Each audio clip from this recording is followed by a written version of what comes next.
76 years ago, a young woman named Eleanor Price vanished from the town of Madison, Georgia, leaving no trace whatsoever, only a locked house and a silver Ford that was never found. Authorities suspected her boyfriend, a Navy veteran who had recently moved to town, but with no body, no crime scene, and too few leads to pursue, the investigation quickly stalled.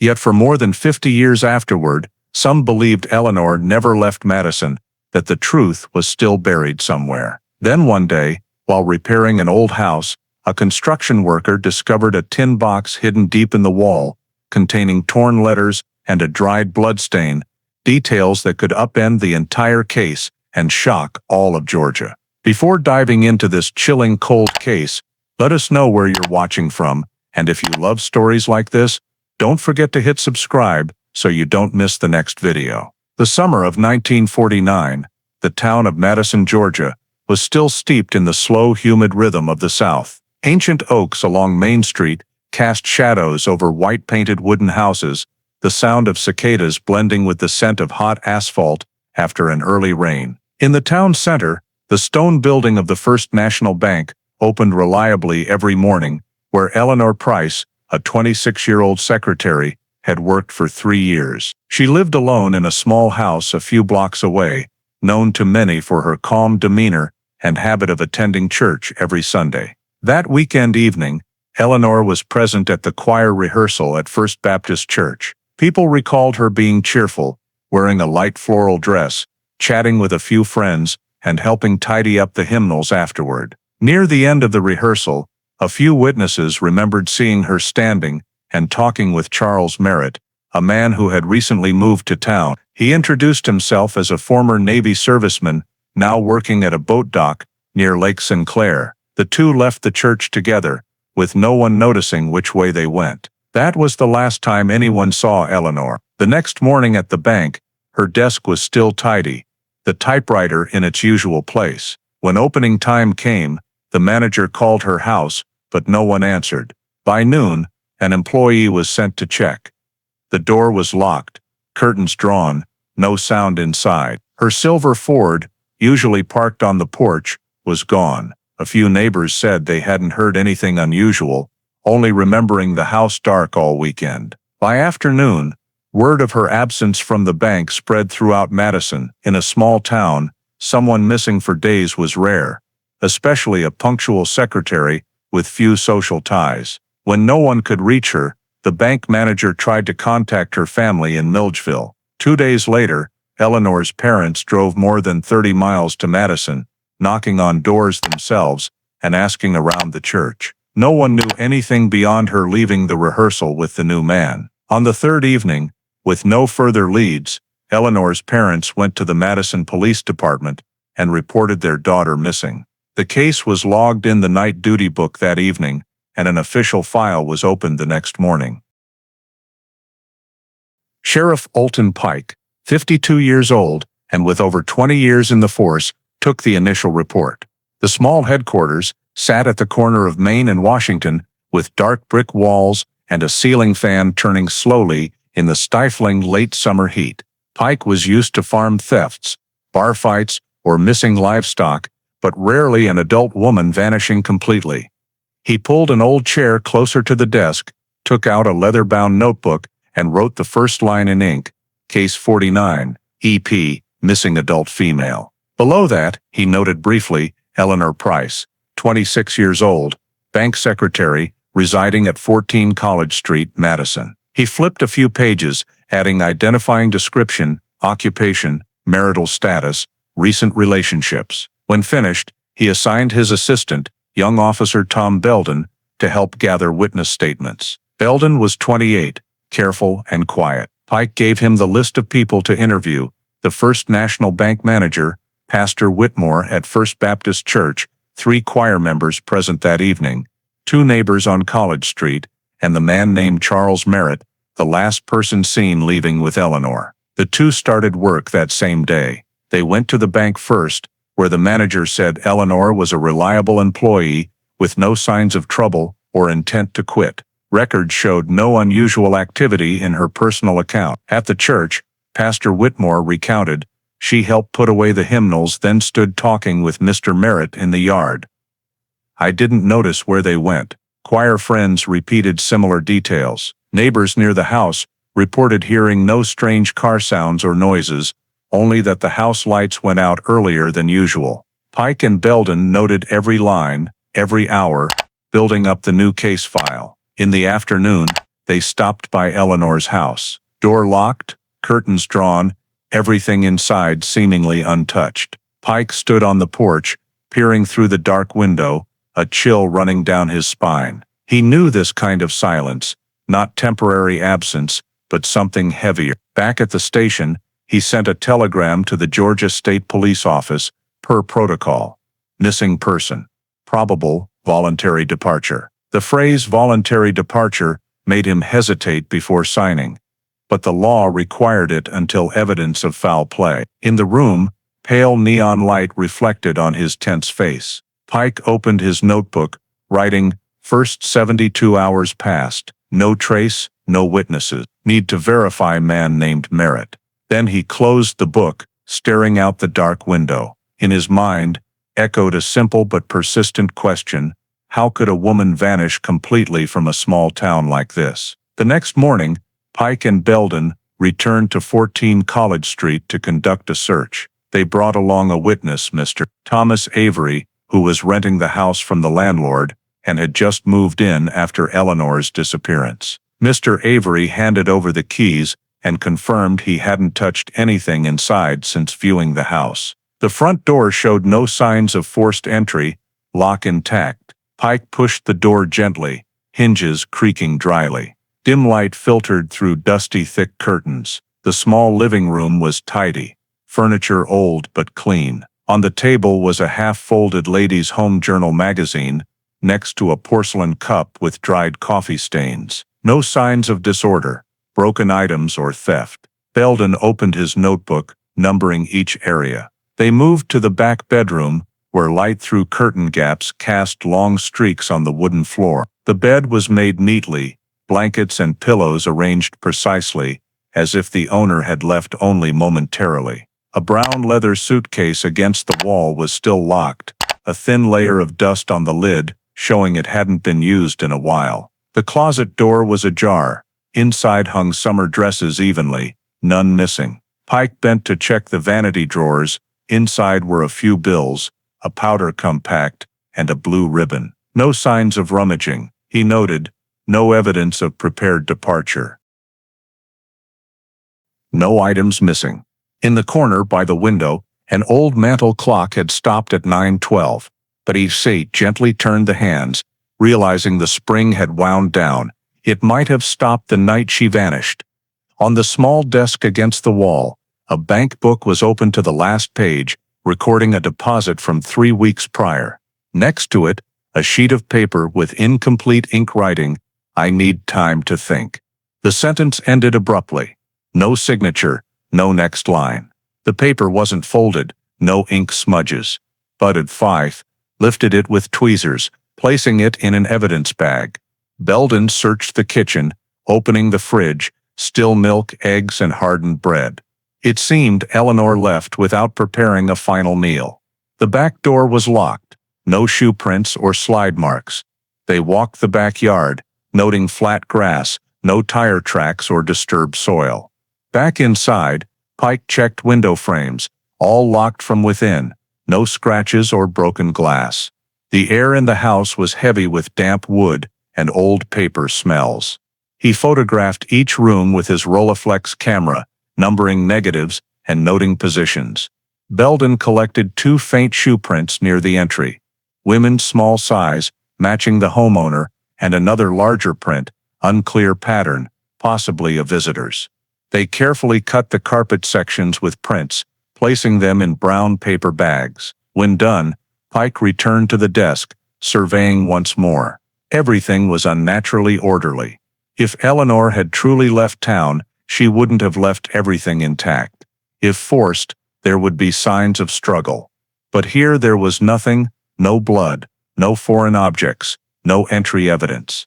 He took his notebook, writing the final line, no signs of altercation, no items taken.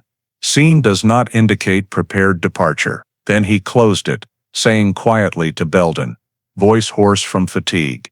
She wasn't planning to go anywhere. The next day, Pike and Belden began gathering witness statements to reconstruct the final timeline. Eleanor was seen. They went to the South Side neighborhood, where Mrs. Mary Jenkins, a neighbor near the church, said she saw Eleanor's silver Ford driving by that night. She was on the porch, waiting for her husband from the night shift, saw the car turn onto County Road 24, toward Lake Sinclair. I recognized her car because the license plate lit up under the streetlight, she said, but I didn't see anyone beside her. She couldn't pinpoint the exact time, only remembering around 9 o'clock. Pike nodded, marking the second timeline point in his notebook, 9 p.m., car heading toward the lake. Then they tracked down the Madison paperboy, a young man named Walter Hines, who delivered papers around midnight. Walter said, while passing College Street around 11, he saw the living room light in Eleanor's house still on, curtains half drawn. I thought she wasn't asleep yet, because it was the only house lit in the area, he said. The next morning when passing, the light was off. Pike asked closely, "Did you see the Ford parked there?" Walter shook his head. No, the spot was empty. I remember, because her car usually parked close to the fence. Belden noted this detail in red pen. They ended the workday late, returning to the office when the clock had passed 8 p.m. Pike spread the notes on the desk, numbering in sequence. 1. Eleanor leaves church with Merritt around 8:30. 2. Her Ford seen heading toward the lake at 9 o'clock. 3. 11 o'clock, house light still on, car no longer in the yard. Between those 3 points were 2 full empty hours. No one knew where she was, who she was with, or if she had returned. Pike was silent for a long while before the map on the table. He used a pencil to connect the line from the church to Lake Sinclair, then marked her house on College Street. The distance was short, just over 3 miles, no more than 10 minutes by car. He reviewed the timeline again, calculating Eleanor left the church around 8:30, could have been home before 9. But if the car was seen heading to the lake after that, it meant she left the house again, or someone else drove her car. Every detail pointed to her disappearance not being random. Belden waited for the conclusion, hand on the notebook. Pike closed the report file, saying slowly, "This is no longer about someone leaving town voluntarily. Someone was with her during that time, and that person knows where she went." The next morning, Pike had Charles Merritt summoned to the Madison Police Department. The man arrived on time, tall, wearing a white shirt and gray pants, matching the church witnesses' descriptions. He carried a flat cap, hands in pockets, stepping into the small interrogation room with a slowly turning ceiling fan and lingering cigarette smoke smell. Pike introduced himself, voice calm. "We want to talk to you about Miss Eleanor Price." Merritt nodded, appearing composed, then sat across from him. Belden started the tape recorder, the needle spinning steadily on the reel. When Pike asked the last time he saw the girl, Merritt answered immediately. "Friday evening, after choir rehearsal. She said she wanted to go to Savannah. I walked her to the bus station." His voice was decisive, no hesitation. Pike glanced at Belden, asking, "Did she say why she wanted to go?" Merritt shrugged. "Just said she needed a change of air. I told her to rest a few days." She smiled, "So I helped carry her bag to the car." Pike continued, "Did she have a ticket already?" "She said she bought it earlier, but I didn't see it," Merritt said, then quickly added, "Probably kept it in her purse." The answers came too fast, as if prepared. Pike noted, voice steady, "Which station did you take her to?" "The Greyhound on Monroe Road, near the Shell gas station. I stopped at the gate, helped with luggage, then left right away." He described the station in detail, from the ticket counter to the departure board, even mentioning Eleanor's brown suitcase with leather straps, details no one asked for. Pike stopped writing, looking straight at him. "You remember very clearly. Was anyone else there who saw you?" Merritt replied. "Not sure. A few people in line. I didn't pay attention." Belden interjected, "We've checked, no one saw Miss Price or you there that evening." and no tickets sold to Savannah in that time frame. Merritt bowed his head slightly, a faint smile appearing. Maybe she changed her mind, or took a different bus. I didn't keep her ticket. Pike flipped back through the report, voice slow. You said you left the station around what time? About 9:30. Pike looked up. The last witness saw her leave the church with you at 8:30. The station in Madison is only 10 minutes drive away. Where were you in the nearly 1 hour between? Merritt was silent a few seconds, then replied, We stopped to talk for a bit on Riverside Drive. She was worried about work. I just comforted her. Pike asked more, What time did you get home? Around 10 to 10. Belden glanced at the room clock, noting small 1-hour discrepancy with witness statements. Pike continued evenly. Did you talk to her again after that? Merritt shook his head. No, I thought she had gone. The next morning, I went to work at the boat dock. He started talking more than necessary, explaining in detail about his job, shift end times, coworkers, as if building a solid alibi for every minute that night. Pike let him talk, only occasionally asking a small detail. You said which boat dock? Lakeview Marina, 5 miles from here. How long have you worked there? About a year. His voice was smooth, no stumbles. But when Pike asked about his past, he evaded, I was in Florida, then worked in Alabama, then moved up here. No addresses, no dates. Pike noticed his hands always on his knees, index finger tapping rhythmically. When the interrogation ended, Merritt asked to smoke, but Pike refused, saying the talk was enough. Before leaving the room, Merritt said one thing. I hope you find her. She's a good person, but sometimes she does things no one understands. Pike watched him go, face unchanged, only quickly noting in his book, subject composed, overly detailed, provides unsolicited information, time discrepancy, 1 hour. No witness confirmation at bus station. After Merritt left, Belden asked quietly, What do you think of him? Pike closed the book, voice low.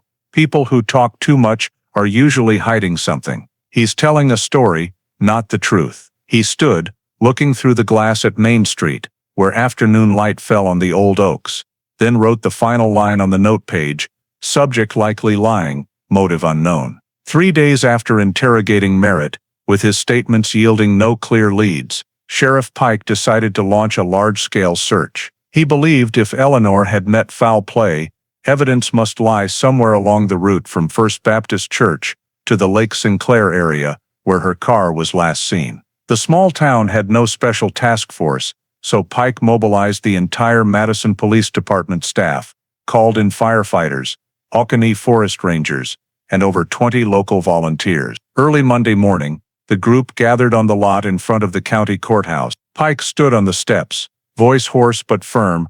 We'll split into 3 directions. First group along County 24 toward the lake. Second group scanning the Oconee Forest edge. The last checking empty lots around the old lumber mill. He assigned Belden to lead the lakeside search. The rain had just stopped, air thick with moisture. The ground was soft and muddy, shoes sinking in. From morning to afternoon, they waded through winding dirt roads, checking every tree hollow, every ditch. Belden carried a map, marking each scanned area. Each group had whistles and oil lanterns in case the search went into the night. Fire department wooden boats were lowered onto the lake, sweeping lights across the water, but finding nothing but oil slicks and floating trash. By the 3rd afternoon, a volunteer named Howard Bishop reported, I saw something like a car in the field near the West Lake shore. Pike immediately drove to the scene. Eleanor's silver Ford lay tilted in the wet grass, about 50 yards from the water's edge. Tall weeds covered part of the wheels, showing it had been there at least a few days.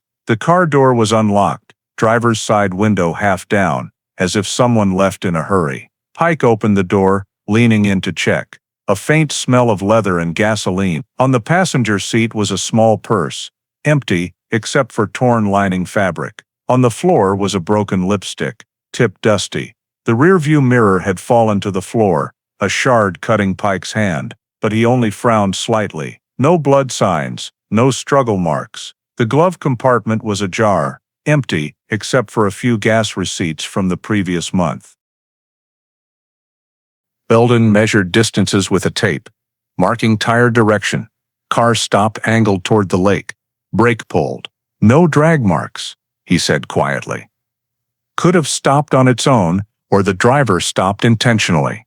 Pike nodded, having the scene photographed with the Rolleiflex, noting every evidence position meticulously. He decided to leave the scene undisturbed for now to return the next morning, with a technical team, to accurately record all traces before weather or curious onlookers altered it. The next morning, the grassy area where Eleanor's Ford was discovered was cordoned off with yellow tape. 2 wooden signs posted at each end of the dirt road leading down to the lake. Pike and Belden returned to the scene with a police department photographer to conduct detailed documentation. The early sunlight was still hazy, mist covering the lake like a thin veil of cold vapor, making the scene eerily quiet. The car was left in its position from the previous night, mud dried around the tires. Pike pointed to the deep tire tracks behind, signaling Belden to measure the distance. He used a steel tape, recording tire width, front wheel angle, then photographing each section of the imprint. On the soft ground beside the driver's side, 2 clear men's shoe prints, direction from the car door toward the small path up the bank. Another fainter print going the opposite way, stopping right next to the passenger door. Pike bent down, measuring foot length about 10.5 inches. He repeated the measurement, then said quietly, "Size 10.5, common adult men's shoe size, but we should check what size Merritt wears." Belden used a wooden mold to cast the shoe prints, placing them in sealed paper bags. On the hood, a thin layer of dust and a few arm swipe marks, possibly from someone closing the hood. No fingernail scratches or claw marks, no blood signs. Inside the car, the windshield was fogged. On the steering wheel, a faint handprint outline, captured on close-up film. Pike requested soil samples from under the chassis. The adhering dirt was quite thick, sticky dark gray in color, different from the brown mud of the current grassy area. He placed the sample in a glass jar, labeling it Exhibit C, soil sample under chassis. When the measurements were complete, the Ford was towed to the police station backyard for storage, and the samples sent to the state lab in Macon. Pike drafted a brief telegram, "Send comparative soil and chemical analysis." While awaiting results, he reviewed the photo logs. The shots showed tires not turned askew, parking brake engaged, meaning the car stopped intentionally. No drag marks, no signs of being pushed into the field. On the gear shift, a small scratch in the neutral position, indicating the driver turned off the engine after fully stopping. Pike sat silently examining each photo, feeling those details pieced together, something inconsistent with Merritt's statement. If she was going to Savannah, why was the car here, 10 miles from the bus station, and only 3 from her house? 3 days later, results from Macon arrived via urgent mail. The report stated, soil sample contains high ratios of oil ash and pine wood fragments, fine grain structure, corresponding to areas with gasoline or machine oil burning near water. Pike read to the final note, soil type similar to that at the boatyard on the west side of Lake Sinclair. He immediately recalled, Merritt worked part-time in that very area. The boatyard was where canoes were repaired, often using gasoline mixed with oil to clean engines, so ash and wood fragments in the mud made sense, but only at that dock, not in the field where the car was found, meaning the Ford had been at the boatyard before being brought here. Pike handed the results to Belden. He skimmed through, then said quietly, "If so, someone drove the car from the dock to this grass and abandoned it." Pike nodded, fingers tapping lightly on the desk. "Or him," he replied, voice hoarse. That same afternoon, he sent someone to Merritt's workplace for verification. The dock owner confirmed he was on shift the night Eleanor vanished, but left earlier than usual, due to a headache. Pike asked further about the shoes he usually wore. The owner remembered clearly, brown leather shoes, Sears brand, size 10 or 10.5. I've seen him leave them in the locker. The next morning, when Merritt arrived as requested, Pike closely observed his footsteps on the wet floor, exactly matching the length of the shoe print samples from the car site. He signaled Belden to photograph for comparison. No further words needed. Both understood the details were falling into place one by one. Soil sample, shoe prints, contradictory statements, all pointing in one direction only. Pike opened his notebook, writing a brief line under the case, heading soil sample, consistent with boatyard. Footprint size matches subject. Prepare warrant to search residence. Immediately after the Macon forensic results showed the under-chassis mud originated from the boatyard where Merritt worked, Pike decided to expand the investigation into this man's background. He wanted to know exactly who Merritt was, where he had been before coming to Madison, and whether his stories about Navy service were true or not. That morning, Pike drafted a telegram to the Navy Department in Washington per protocol, request verification of military service. Charles Merritt, reported former U.S. Navy personnel, date of birth, July 1917. The telegram was sent via the town telegraph office, and Pike had to wait 3 days for a response. Tuesday evening, while in his office, the telegraph delivery brought a sealed envelope. The typed line was cold. No record of active or reserve service for individual named Charles Merritt. No matching personnel file located.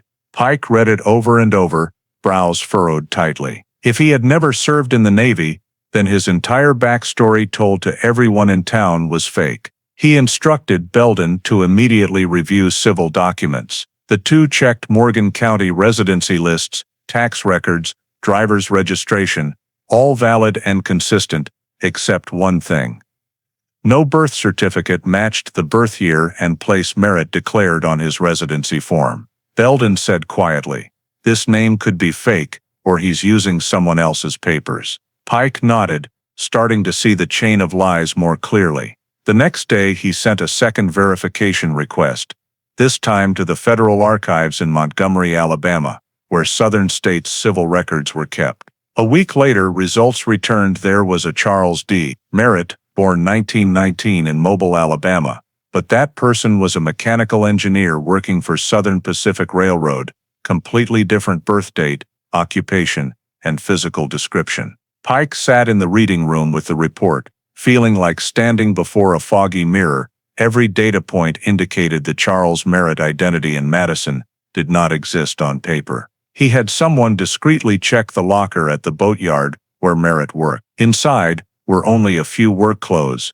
oil-stained shoes, and a tin cigarette box. No identification papers. When asked, the dock owner said he had once shown an old Navy ID card, faded from water damage. Pike requested the card be brought to the station. Under the desk lamp, he saw the card had no official embossing. The U.S. Navy identification, text printed off-center, photo glued with regular adhesive, edges torn. On the back was a scribbled signature, C. Merritt.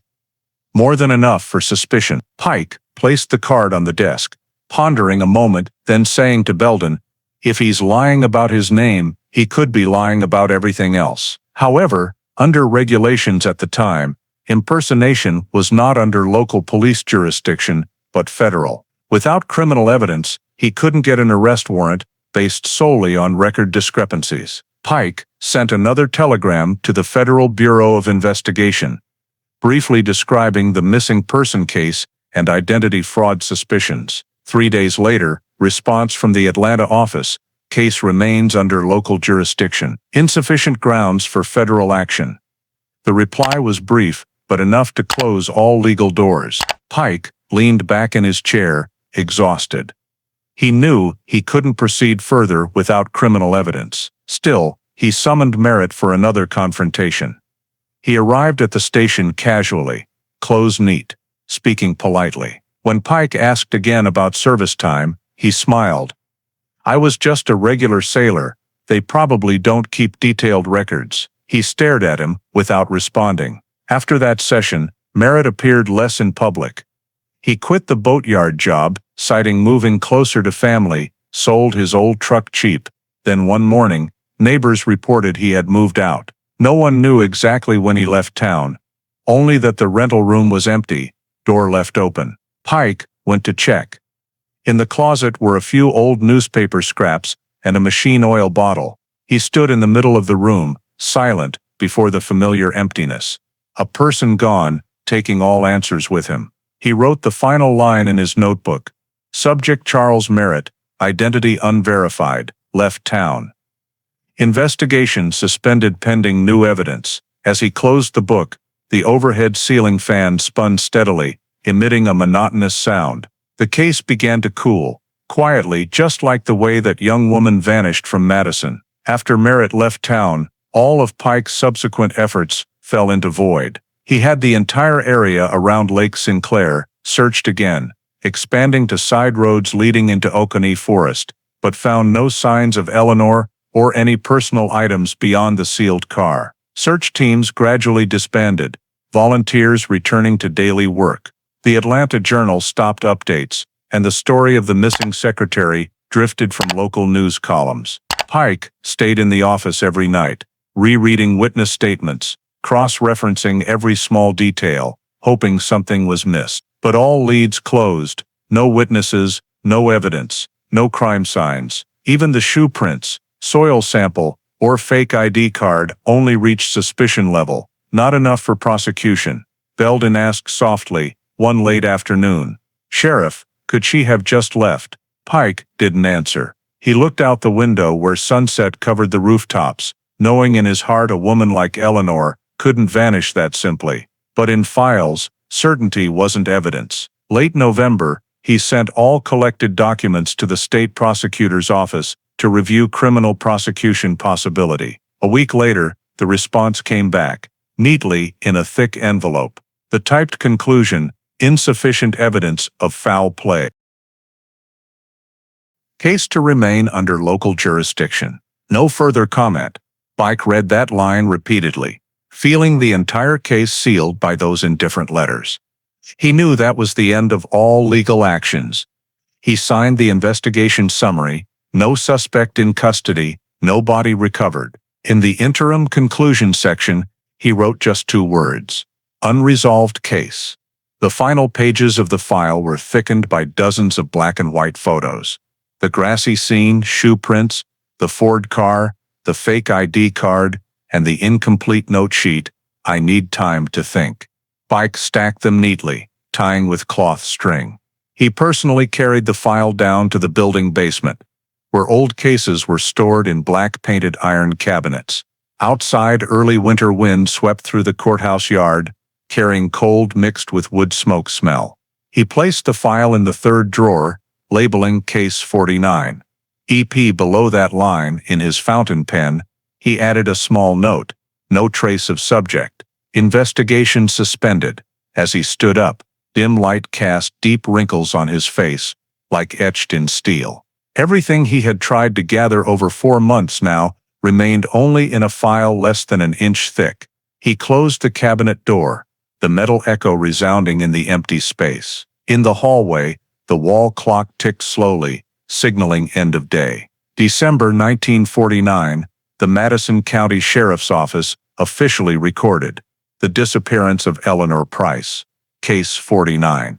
EP closed without resolution. Pike returned to his desk, looking at the case list sheet on the rack. Under the status column, he filled one word, ink slightly slanted: closed. As the winter of 1949 passed, the name Eleanor Price gradually vanished from the front pages of the duty log and remained only on a faded file label. Years went by, the Madison County Sheriff's Building was renovated.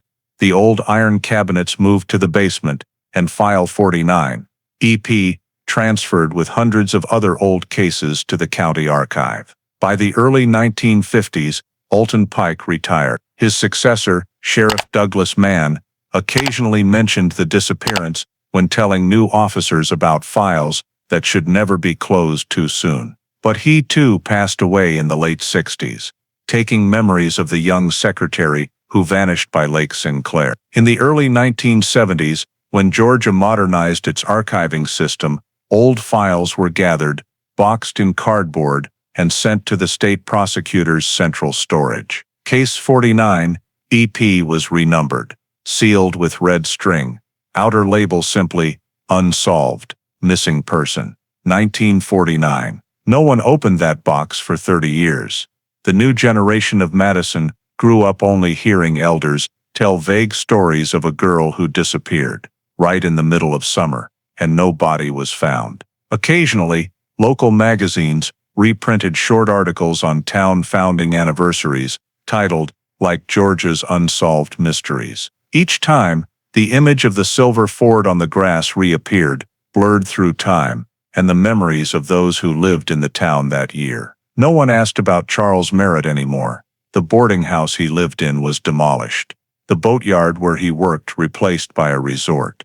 Those who knew Eleanor also passed away one by one: old colleagues, Pastor Whitmore, even her parents. The story remained only as a faint shadow in collective memory, mentioned with half-belief. She probably just left. When the 1980s arrived, Georgia began transferring long-dormant cases to the Central Investigative Agency, Georgia Bureau of Investigation. A major inventory took place, and File 49. EP was entered into the Archive 1940s catalog, then shipped to Atlanta. Those in charge only skimmed a few black and white photos, checked the list of lost evidence, then closed the lid. No one thought inside held the key to anything.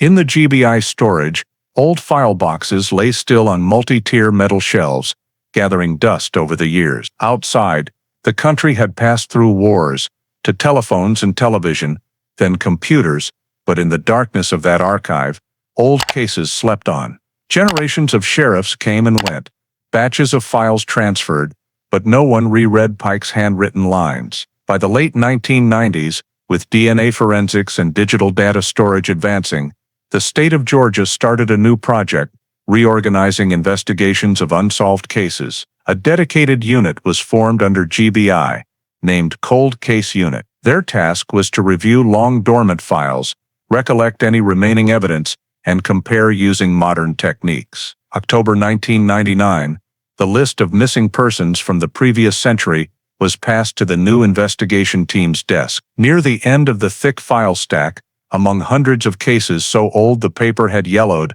was a thin file numbered 49. EP, clipped with a black and white photo of the silver Ford lying on the grass by Lake Sinclair. And for the first time in half a century, the name Eleanor Price appeared again on an investigator's desk. October 1999, on a cloudy morning in Madison, a construction worker named Harold Mackenzie was repairing an old house on Walnut Street when he discovered something unusual. The two-story house once belonged to a man named Charles Merritt, later changed owners multiple times, then abandoned for nearly 10 years. The new owner bought it intending to renovate into a small coffee shop, hiring Harold and two other workers to dismantle the old ground floor wall. While removing the wood paneling, Harold heard a faint metal clink inside the plaster layer. He tapped lightly, finding a hollow spot. Cutting a few more inches deep, the shovel blade hit something hard. He bent down, pulling out a small tin box, about cigarette pack size, outside covered in dust and peeling paint. On the lid was faded lettering, Prince Albert Tobacco, a common type from the 40s. Harold was about to toss it into the scrap pile, but hearing a rattle inside, curiosity made him open the lid. A smell of metal and old paper rose. Inside was a broken pearl necklace, several papers folded many times, a small dark leather-bound notebook, and a woman's photo neatly cut in half down the middle. Dim light through the window frame let him see the face in the photo more clearly. A young woman, wavy hair, serious eyes. The remaining half of the photo showed only hands placed on a dress. Flipping to the notebook, Harold recognized faded writing. First National Bank of Madison, account holder. Eleanor Price. He looked up at the two other workers, then said quietly, "This name sounds familiar, like the girl who went missing long ago." The other nodded vaguely, recalling hearing his father mention the story when he was young. No one said more. Harold wrapped the box in a rag, taking it straight to the local police station. The Madison chief of police at the time was Ray Bowers, who had heard of File 49, EP and GBI storage. He received the box with gloved hands, opening the lid to inspect under light. The pearl necklace was broken, clasp snapped, a few beads loose rolling inside. Next to it was a stack of handwritten letters folded small, paper yellowed, ink bled into brown streaks. Some letters were partially torn, lines still readable in parts. "I don't want to live like this anymore. You don't understand," and in another corner, "If you come looking for me." Bowers stopped at a small sheet of paper with a dark red stain on the edge. He thought it was rust, but under closer lamplight, recognized it as dried blood, spread into a dark brown halo around the fold. Below, an incomplete line. "I'm sorry, but I can't stay." Inside the box lid was a small scrap noting the date, August 1949. No writer's name, but the content, an initial E, at the line start, made Bowers shudder. He closed the box, sealed it, drafted an evidence receipt, then called the GBI office in Atlanta. "I think you'll want to see this," he said briefly. 2 days later, a GBI specialized vehicle arrived in Madison to take custody of the evidence. They inspected the discovery site, wall cavity between 2 wood layers, right behind an old hanging mirror frame. According to house blueprints, that was the room Merritt rented over half a century ago. Everything was photographed, measured, and sealed for transport to Atlanta. The tin box was transferred to the Ancient Evidence Forensics section, coded Exhibit 1949. EP, recovered 1,999. In the accompanying report, Madison police noted, "Box found in house linked to original suspect, contains personal items likely belonging to victim Eleanor Price. 1 paper sample with dried blood trace." At GBI headquarters, the old 49 EP file was pulled from storage, thick dust on the paper label. Young investigators read the few-page summary, typed notes about woman missing, car found, suspect left area. On the cover was still Alton Pike's faded signature. The cold case section head at the time was Lieutenant Marshall. He flipped through each page, then placed an internal order on the desk, assigned to Detective Luis Morales for review. And so, after 50 years dormant, the Eleanor Price disappearance was officially reopened. Starting from an old tin box accidentally found in a house wall in Madison. Something no one expected to hold fragments of a mystery never truly closed. Detective Luis Morales, 42 years old, stepped into GBI headquarters on a Monday morning to the hum of the air conditioner and the smell of old paper. He was one of the veteran investigators in the newly formed cold case unit, a team dedicated to handling unresolved files from decades past. When Lieutenant Marshall placed the thin file on his desk, Morales glanced briefly at the cover title, Case 49. EP, Eleanor Price, Missing Person, 1949. He looked up, asking curtly, "Just a missing person?" Marshall nodded. "Missing, no body, no witnesses, suspect left the area. But now there's something new. Tin box, personal items, paper with blood, all sent to forensics. I want you to review everything." Morales pulled the chair closer, opening the old file. The pages were yellowed, corners stiff like cardboard. Most were handwritten in black ink, in Sheriff Alton Pike's even script. The first page was the case, opening report dated August 16, 1949, followed by witness statements, evidence lists, and finally the closure report. "No suspect in custody, investigation suspended." He read slowly, fingers lightly tracing Pike's notes. "Silver Ford, found near Lake Sinclair. Male shoe print size 10.5, mud with gasoline ash. Suspect identity unverified." Those lines, written half a century ago, still conveyed the patience and weight of an investigator forced to stop when every door closed. Morales flipped to the photos. The black and white images had faded over the years, but he could still see the meticulous layout of a careful worker.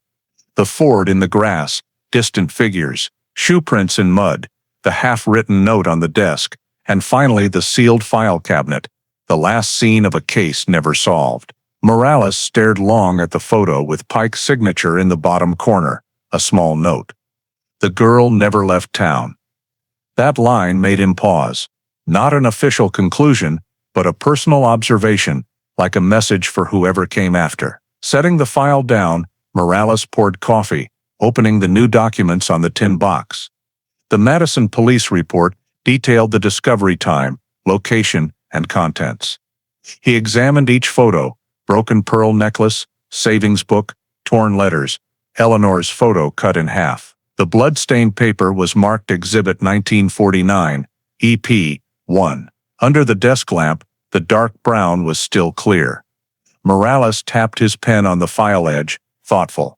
Half a century earlier, forensic technology stopped at mechanical analysis and basic chemistry. But in 1999, GBI had a DNA lab, population databases, and digital fingerprint matching. What Pike couldn't do, he could. Morales called the evidence storage room, requesting all old case samples, soil from under the Ford, lipstick, the half-written letter, and any remaining items. The custodian was surprised. "A file that old still has enough for testing?" Morales replied briefly.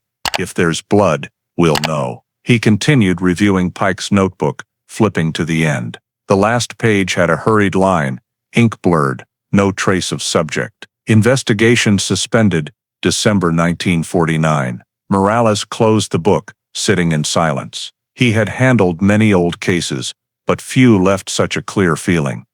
A woman vanished, all evidence around a quiet lake, and the only person who knew the truth, gone with time.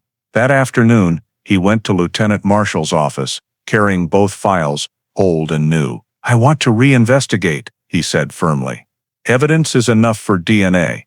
If the blood in the box is hers, we can shift this from missing to murder." Marshal looked at him for a few seconds, then nodded.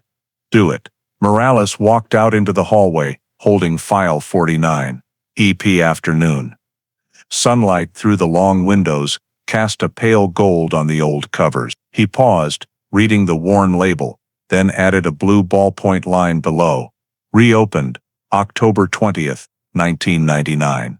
And with that handwriting, the case thought dormant for half a century was awakened for the first time since the summer of 1949. The blood-stained paper was sent immediately to the GBI forensic lab, the same day Morales signed the reinvestigation order. The lab was in the basement of the Atlanta headquarters, where white fluorescent light reflected off stainless steel trays. Technician Karen Dole, with over 10 years handling ancient evidence, received the sealed envelope. She placed the paper under the microscope, examining the dark brown spread around the fold. "Blood sample retains enough cellular material for DNA extraction," she told Morales, "over the internal phone, but we need to go slow. The paper is degraded."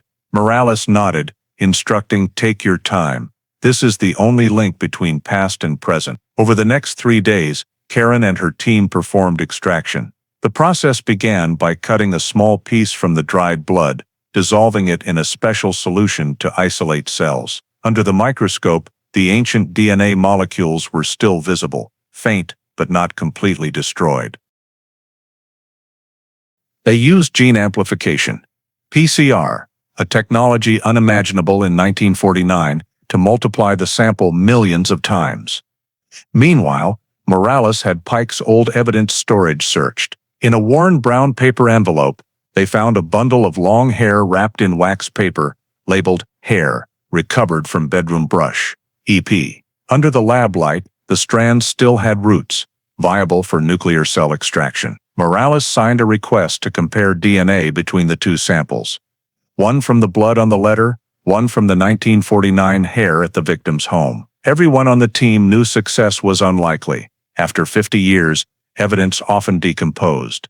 One small handling error and results were lost. But Morales was patient. He believed if Pike were alive, he would do the same. On the 5th day, Karen reported gene extraction complete. She placed the 2 tubes in the freezer, coded A and B, then ran sequencing. The screen showed interwoven blue-red waves, the case's first DNA profile. When the comparison finished, she paused long, then printed the match report. On the page, under columns blood sample, Exhibit 1949, EP 1, and hair sample, Evidence 49, EP 1949, the genetic sequences matched perfectly. Karen took the printout straight to Morales's office. He was sitting amid old files, holding a cold coffee. She placed the report on the desk without a word. Morales read the first lines, then looked up.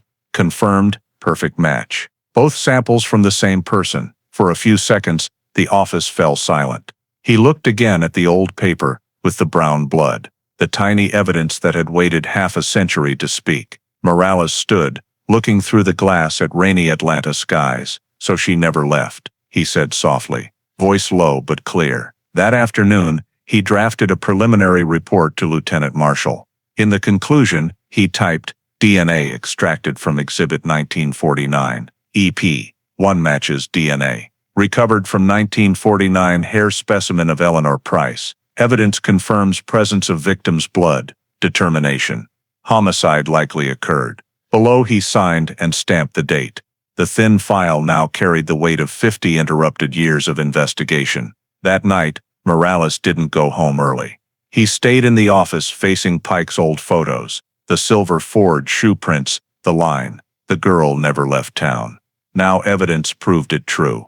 Eleanor hadn't vanished willingly. She was kept here somehow on this land. He placed the DNA results between the file covers, closing it carefully.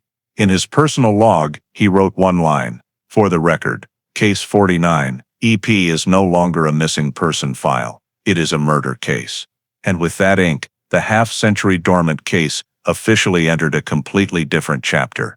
After the DNA results confirmed Eleanor Price's death, Morales shifted the investigation to the only man ever suspected in the original file, Charles Merritt. All of Pike's documents described Merritt as the last person seen with the victim, but with insufficient evidence to charge. Morales knew that to bring this case to closure, he had to start with Merritt's only remaining trace, fingerprints taken during the 1949 interrogation. He found the old ink card in the file, paper yellowed, ink smudged but ridges still fairly clear. In Pike's time, this was only for manual comparison, but in 2000, GBI was linked to the Federal Automated Fingerprint Identification System AFES. Morales carefully scanned the print, entered the data, and requested a nationwide search. The system beeped briefly, then the screen displayed, "Processing fingerprints. National database search." He got up to make coffee, waiting in silence. Half an hour later, the screen flashed, "Potential match found, 97.6% similarity." Morales narrowed his eyes at the name, Richard Wayne Valentini. The attached Department of Defense file showed Valentini was a Navy corporal who deserted in 1943. While stationed in Norfolk, Virginia, a warrant was issued in May that year, but never executed.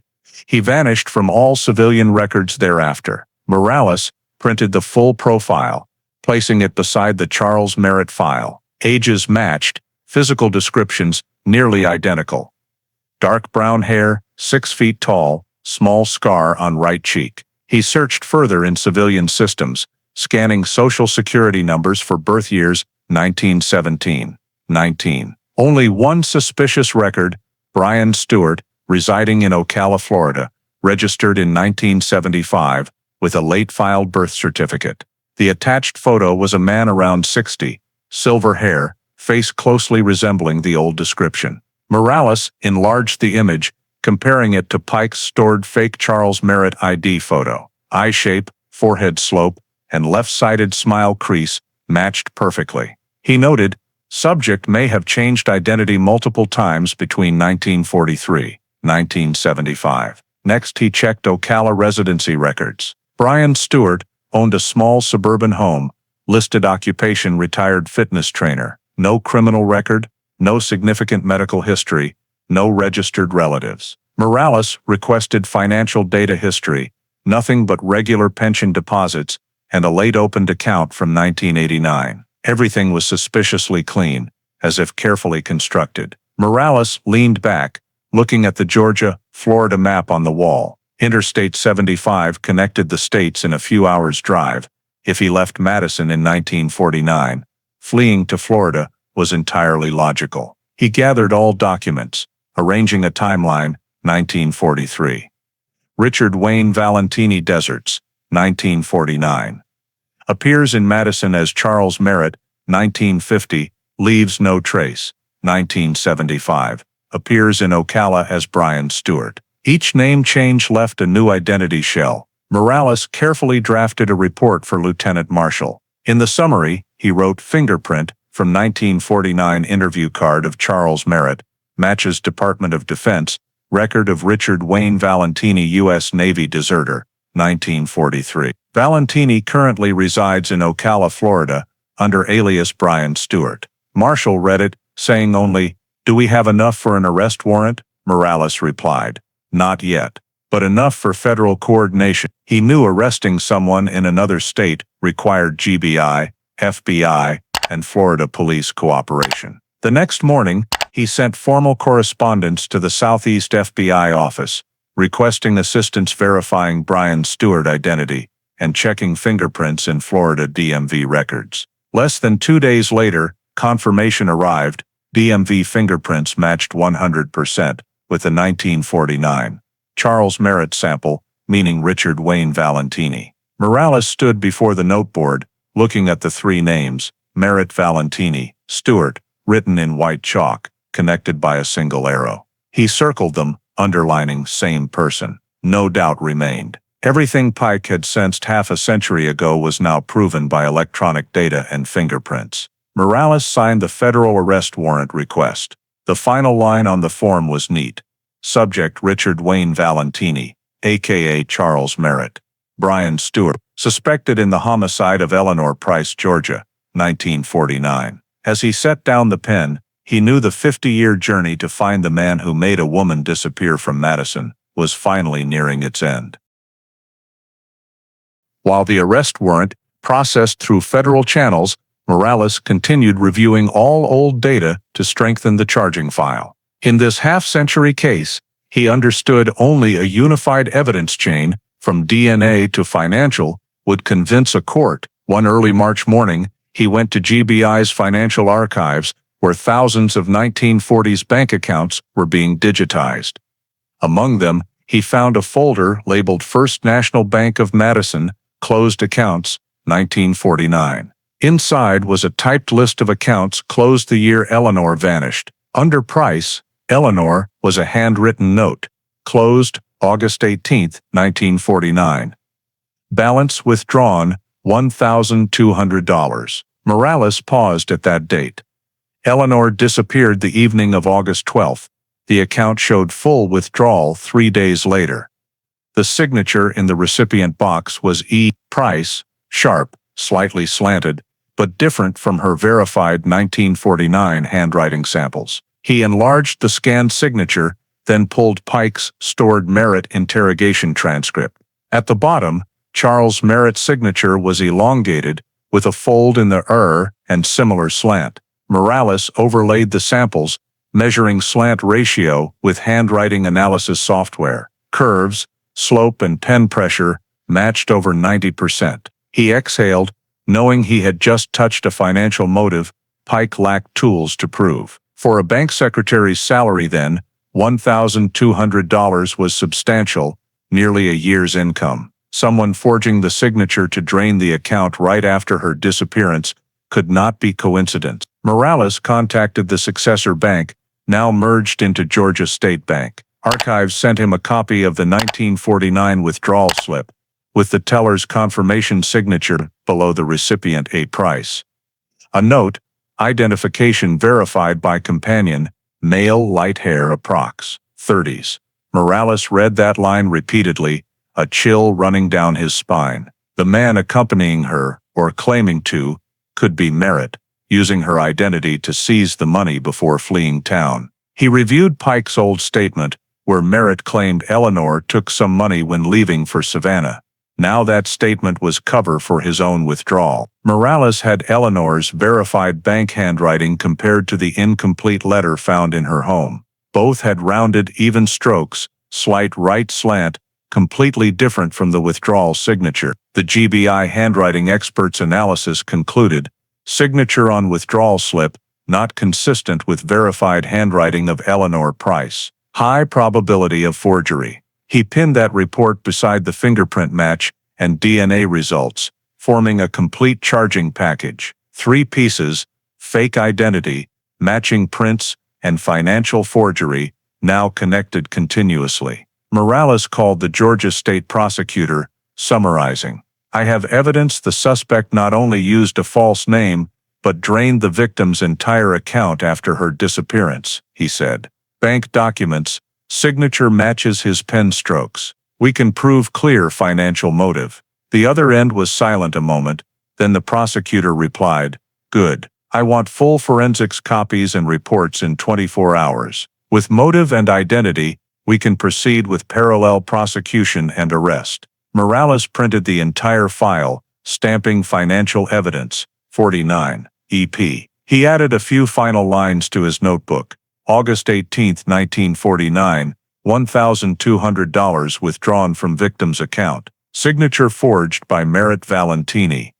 Motive established, financial gain. Then he closed the book, looking at the black and white photo of Eleanor on the wall. For the first time since taking the case, he saw the hazy thread between victim and killer gradually taking shape.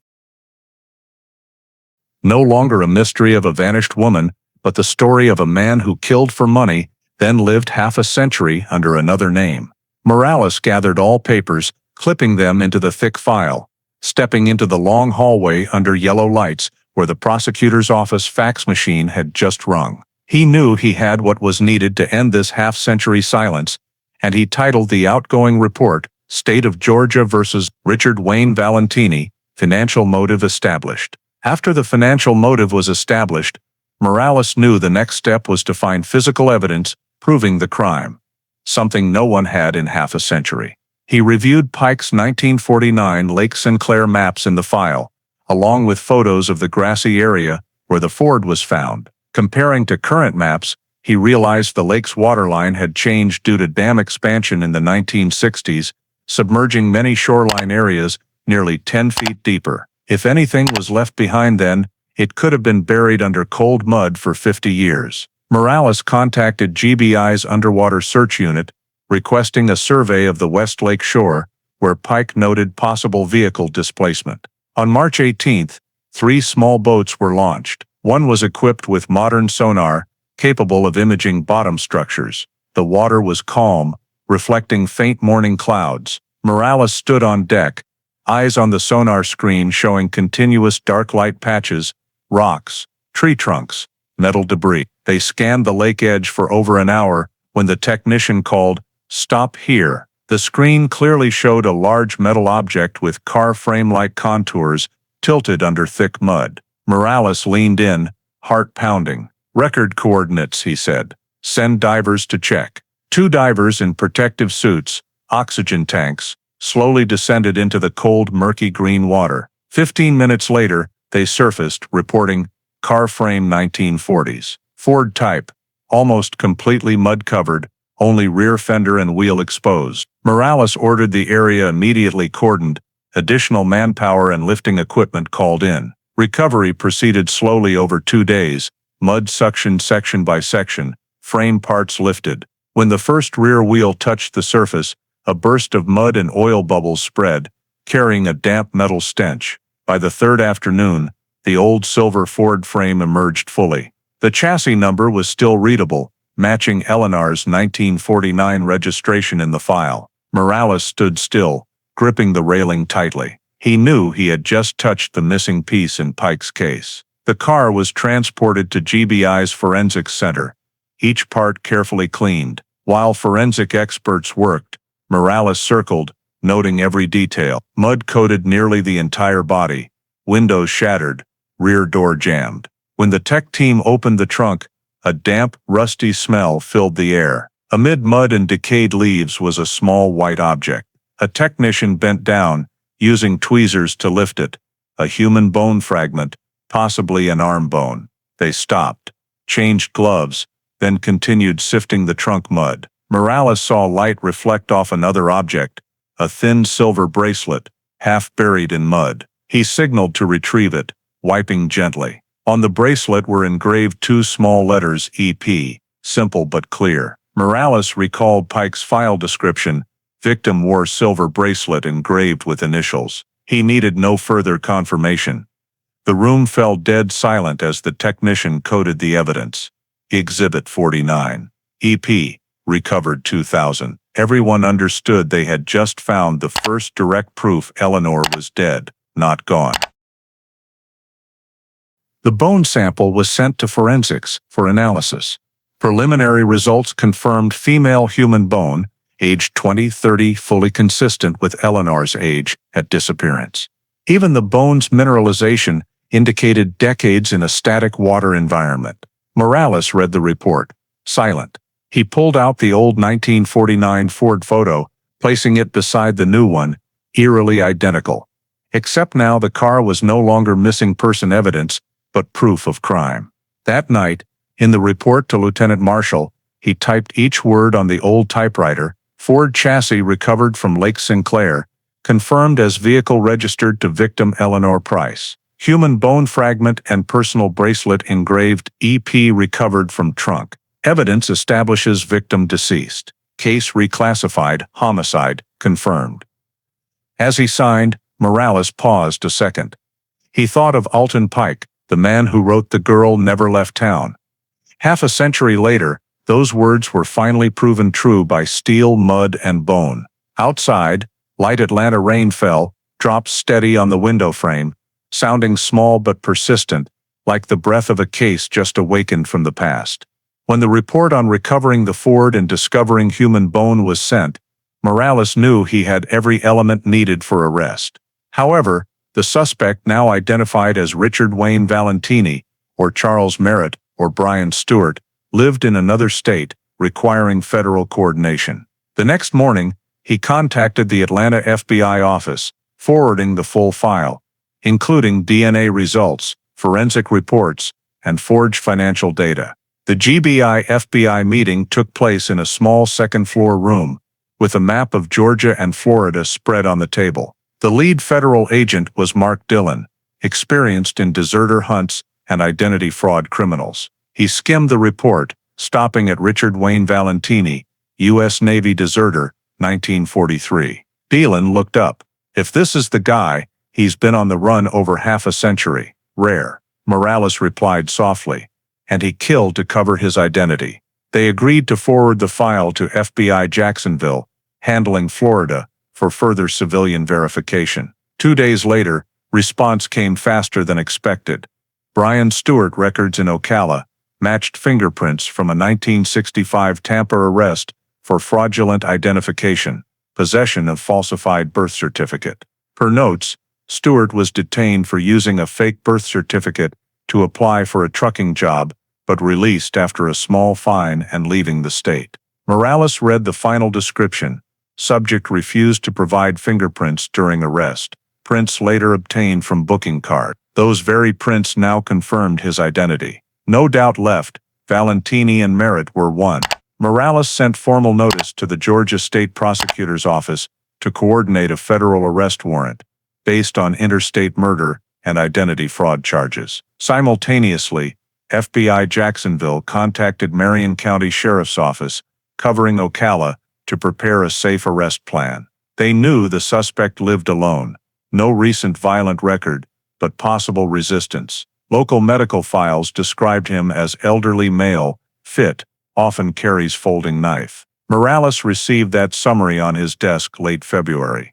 He noted the date, writing in the margin, action required within 10 days. That evening, he flew to Jacksonville for a direct meeting with the federal task force. In the small briefing room, walls posted suspect photos across eras: 1949, 1965, 1975, and the latest from a 1998 Florida driver's license. Morales pointed to the newest aged face, but sharp eyes, deep mouth wrinkles. "This is the man who stole half a century from a life," he said. The plan divided into 3 prongs, one FBI team blocking street entry, local police sealing the rear, Morales with 2 agents approaching the front door directly. He wasn't action-oriented, but wanted to be present when Case 49, EP closed. The date chosen was March 5, 2000, a Sunday per neighbors, when Brian Stewart usually stayed home mornings to wash his car and tend plants. Dillon said briefly, "No sirens, no noise. We knock, read the warrant, end it fast." Morales nodded. He packed documents into his briefcase, preparing to leave. Exiting the room, neon lights reflected on the map, with two red dots connected by a straight line, Madison and Ocala, a 50-year distance reduced to a few hundred miles. That night, Morales sat in the FBI vehicle, crossing the Georgia-Florida border, highway lights sweeping his face in intervals. In his pocket, he carried a copy of Pike's old note. The girl never left town. This time, he would deliver it to the man who made those words a bitter truth. In the South, the strike team received final orders, 5:30 a.m., March 5, 2000, Operation Sinclair. It was still dark when the GBI and FBI convoy quietly stopped on the calm Ocala suburb street. The clock read 5:15 a.m. Air damp and cold, faint smell of fresh-cut grass lingering. The house at 2137 Willow Creek was set back behind low oaks, where Richard Wayne Valentini, or Brian Stewart, had lived nearly 20 years. From afar, yellow living room light filtered through curtain gaps, signaling he was awake. Morales checked his sidearm, nodding to Agent Mark Dillon beside him. 3 teams positioned around the house, 2 at the front door, 1 sealing the backyard, 2 local officers watching the street and to deter onlookers. At 5:30 sharp, Dillon signaled. A firm knock echoed. FBI, open up.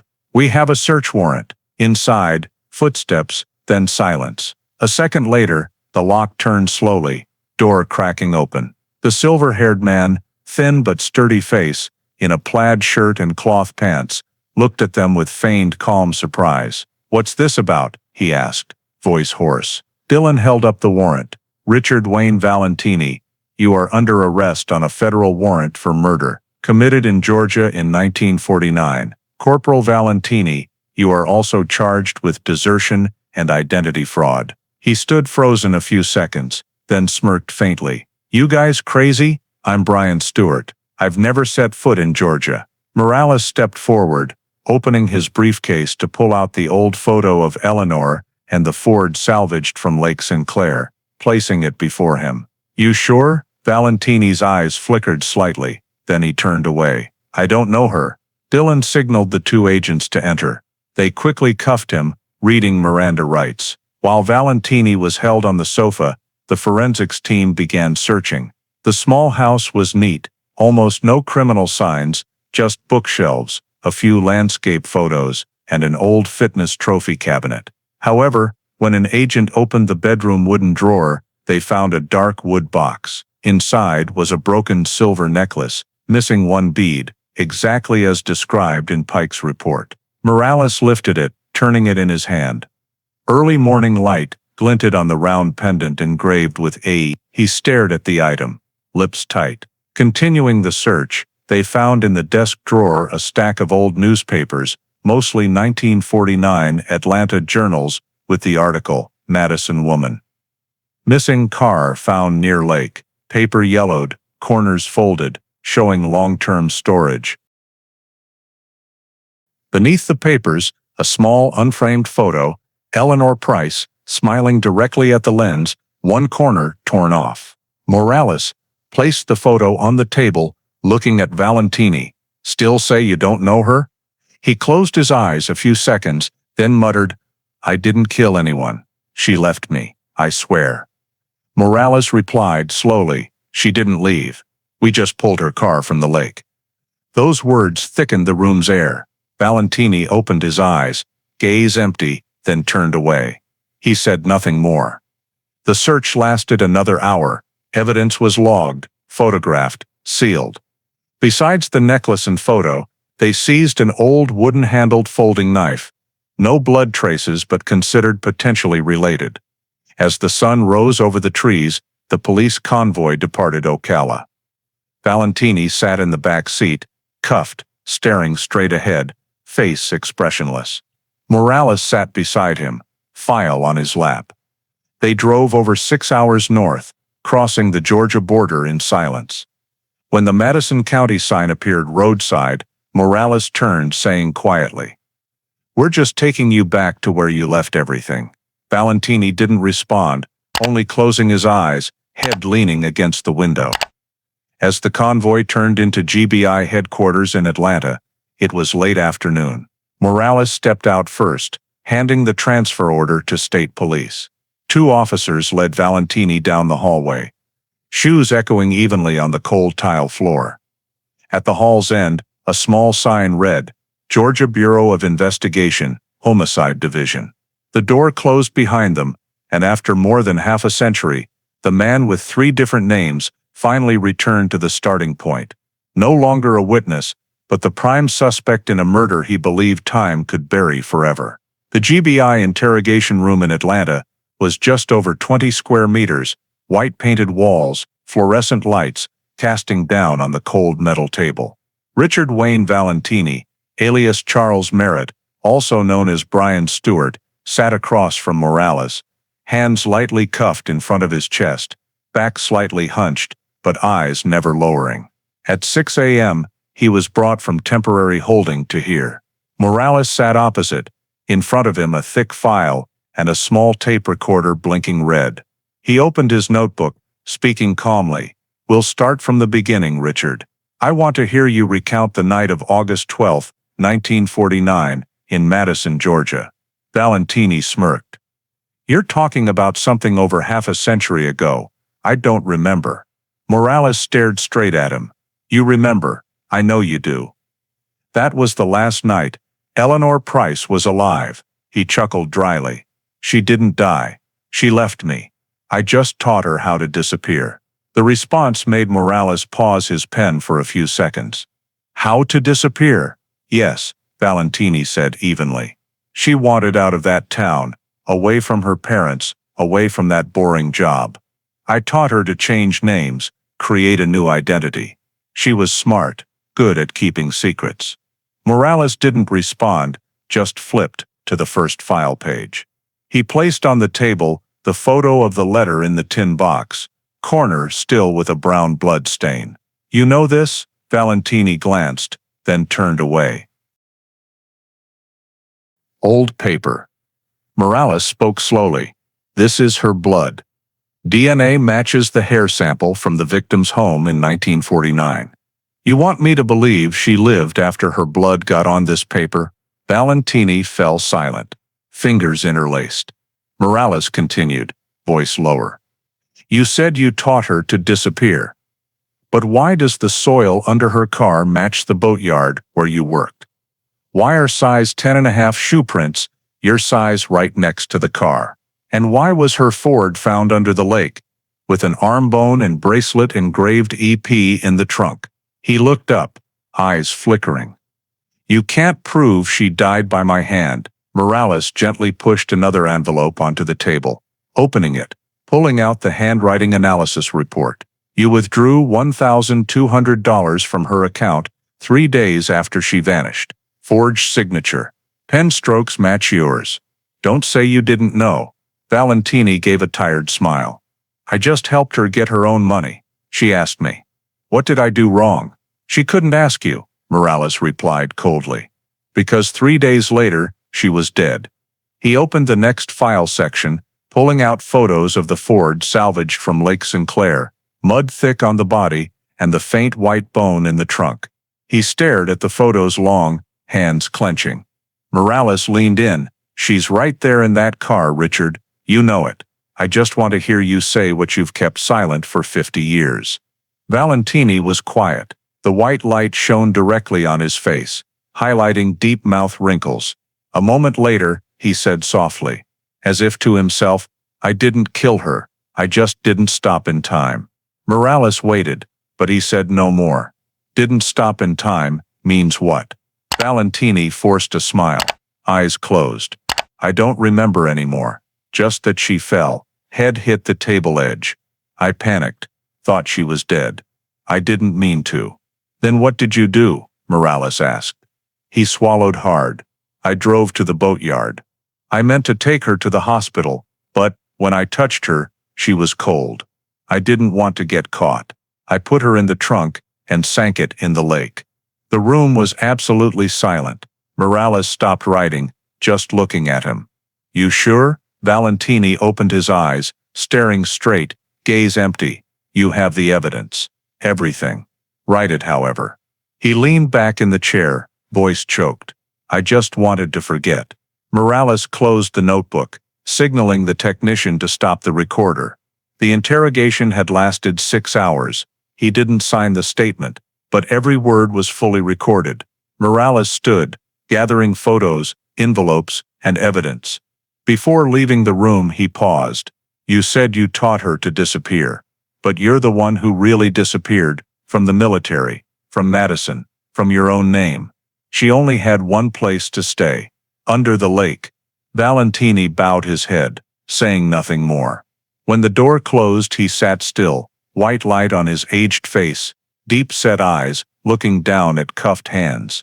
Morales took the thick file to the Georgia State Prosecutor's office that afternoon. In the summary report, he listed everything: DNA, soil sample, shoe prints, forged finances, fake identity, and the indirect confession during interrogation. At the page end, he wrote, evidence sufficient to charge Richard Wayne Valentini with the murder of Eleanor Price, Madison, Georgia, 1949. When the prosecutor signed the file, the red stamp thudded down with a dry thunk in the room. The Eleanor Price case, Case 49, EP, finally had enough legal basis to bring the perpetrator to trial.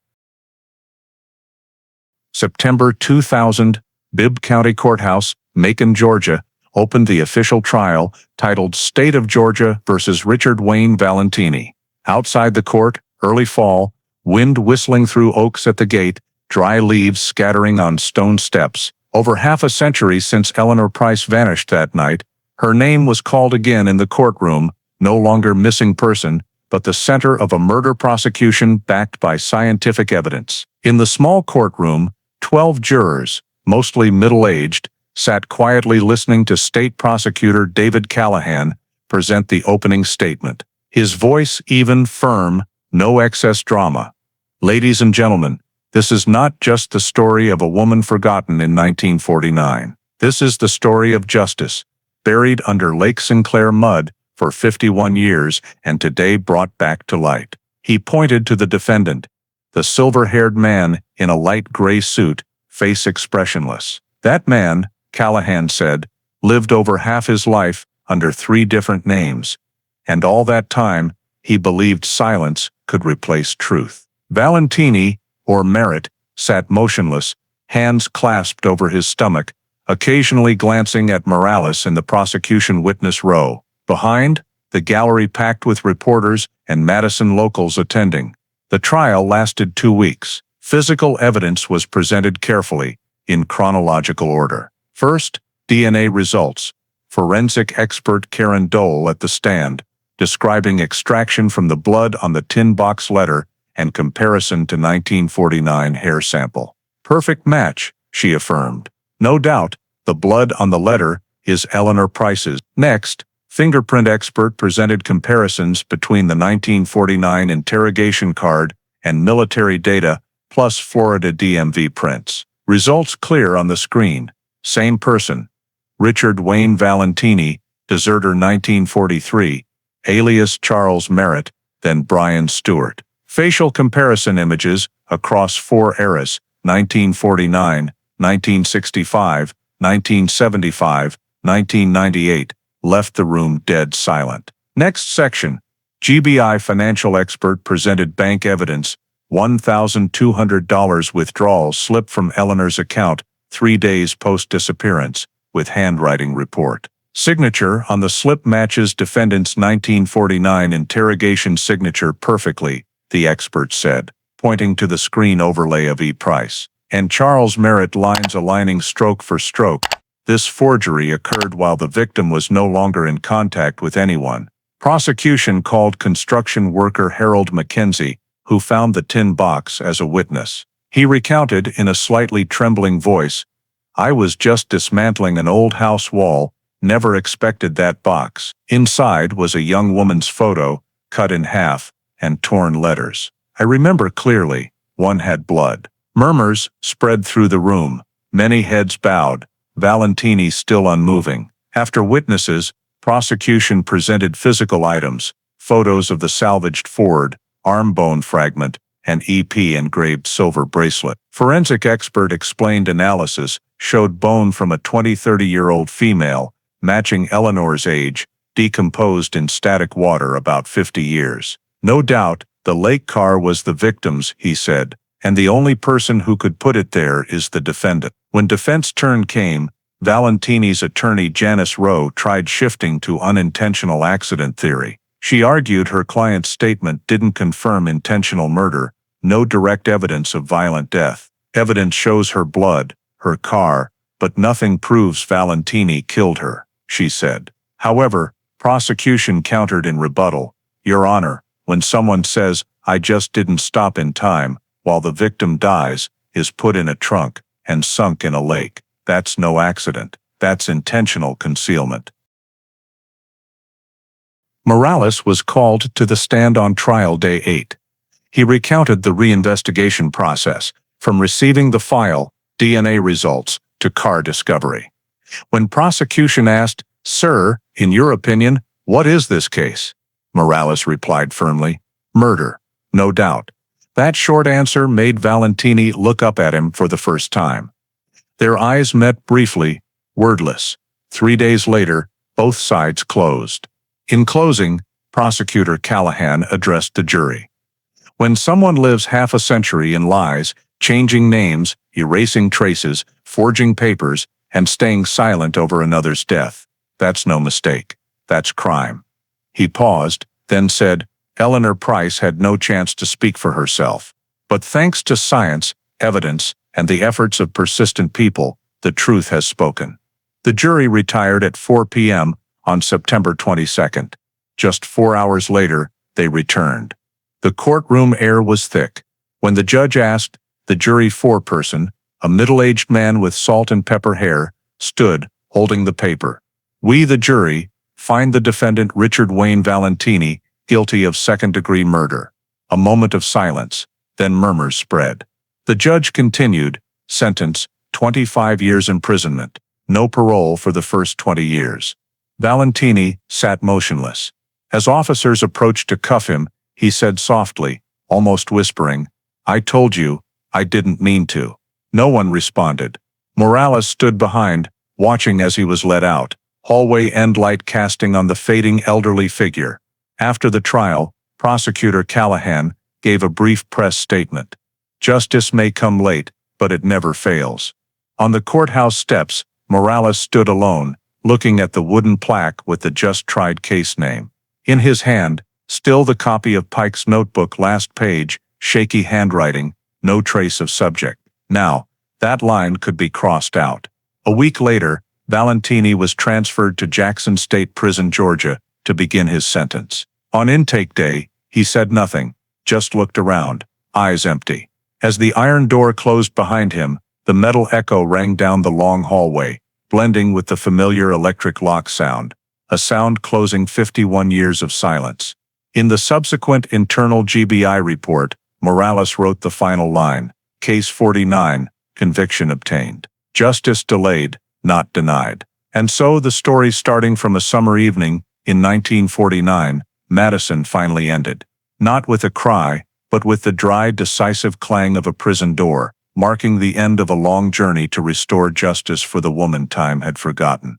The story of Eleanor Price and the over half-century investigation is not just a personal tragedy, but reflects how American society views justice, trust, and responsibility today. In 1949, Madison, a young woman's disappearance was quickly labeled voluntary departure, a common post-war bias against women, whose voices were often dismissed. Closing the case for lack of criminal evidence reminds us of indifference's consequences, still present in modern systems, where thousands of annual U.S. missing persons get insufficient attention. Only when Morales, a new generation investigator, persistently reopened the file, using science and dedication, was justice restored. DNA, fingerprints, financial data, these technical details are not just evidence, but symbols that truth always exists, if someone is patient enough to find it. In today's America, where technology advances faster than ethics sometimes keep up,